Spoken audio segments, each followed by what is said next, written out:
সকালবেলা ঘুম থেকে উঠে রেডি হয়ে নিচ্ছিলাম, যেহেতু অনেকদিন চুল কাটা হয় না, তাই বাবা বলছিল তোকে বোন মানুষের মতো লাগছে দেখতে, যা গিয়ে একটু চুল কেটে আয়। রেডিমেডি হয়ে বাবা আমাকে 100 টাকা দিল, দিয়ে বললো যা তাড়াতাড়ি যা। বাইরে বেরিয়ে দেখি আমার ছোটো এমটি আর বড় এমটিটা দাঁড় করানো ছিল, আমি তার মধ্যে ছোটো এমটিটা নিয়ে বেরিয়ে গেলাম রাস্তার দিকে। বন্ধুরা, তোমরা সবাই ভিডিও দেখছো কিন্তু কেউ লাইক কমেন্ট সাবস্ক্রাইব করছো না, প্লিজ সাবস্ক্রাইবটা করে দিও। আর এই রাস্তাটা দিনের বেলা যতটাই সুন্দর লাগে, রাত্রিবেলা ততটাই ভয়ঙ্কর, কারণ এই রাস্তাটা রাত্রিবেলা ঘুটঘুটে অন্ধকার থাকে। এর আগের একটা ভিডিওতেই রয়েছে এই রাস্তাটা কতটা অন্ধকার। এমটি চালাতে চালাতে এই বিল্ডিংয়ের রাস্তা পার করে পৌঁছে গেলাম কাকার দোকানে। কাকার দোকানে এসে আমি আমার এমটিটাকে পার্ক করে দিয়ে কাকার দোকানে দেখি বেশ ভিড়। আমি ততক্ষণে ঢুকে একটু পোস্ট দিয়ে নিচ্ছিলাম, কাকাটা ততক্ষণ অন্যদের চুল কাটতে ব্যস্ত ছিল, আর এদিকে আমি বসেছিলাম।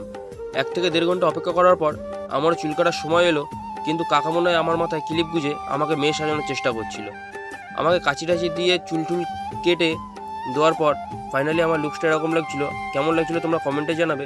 আর হ্যাঁ, যেতে যেতে কেউ ওম নমঃ শিবায় বলাটা ভুলো না।